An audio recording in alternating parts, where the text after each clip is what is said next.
आज हम सुनने वाले हैं गरीब मजदूर और धूर्त हलवाई की कहानी। एक गरीब मजदूर था।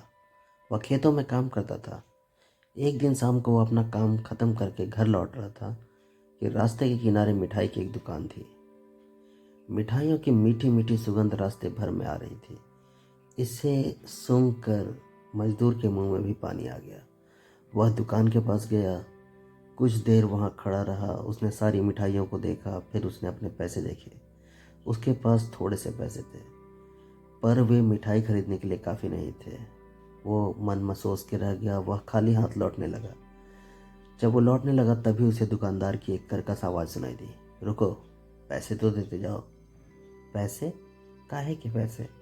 मजदूर ने पूछा। मिठाई के और काहे के?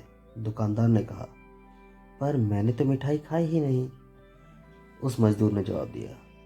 लेकिन तुमने मिठाई की सुगंध तो ली है। दुकानदार ने कहा, सुगंध लेना मिठाई खाने के बराबर है। बेचारा मजदूर घबरा गया। तभी वहां पर एक और होशियार व्यक्ति खड़ा था। उस आदमी ने यह सब कुछ देखा, वो सब दोनों की बातें सुन रहा था।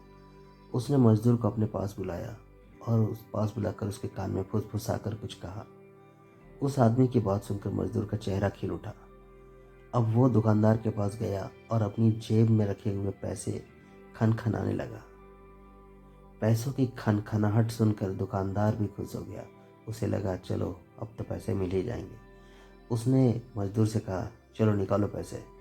मजदूर ने कहा, पैसे तो मैंने चुकता कर दिए। तो दुकानदार ने कहा, अरे तुमने पैसे कब दिए? तो मजदूर ने कहा, तुमने पैसों की खनखनाहट नहीं सुनी क्या? पैसों की खनखनाहट जैसे अगर मिठाई की सुगंध लेना मिठाई खाने के बराबर है, तो पैसों की खनखनाहट सुनना भी पैसे लेने के बराबर ही है। और इस तरीके से उस मजदूर ने उस मिठाई वाले को सबक सिखाया और वो गर्व से सर ऊंचा करके वहाँ से मुस्कुराता हुआ चल दिया। तो उम्मीद है कि आपको ये कहानी ज़रूर अच्छी लगी होगी, और अगर आपको ये कहानी अच्छी लगी तो वीडियो को लाइक करके और चैनल को सब्सक्राइब करें ताकि इसी तरीके की कहानी आपको मिलती रहे।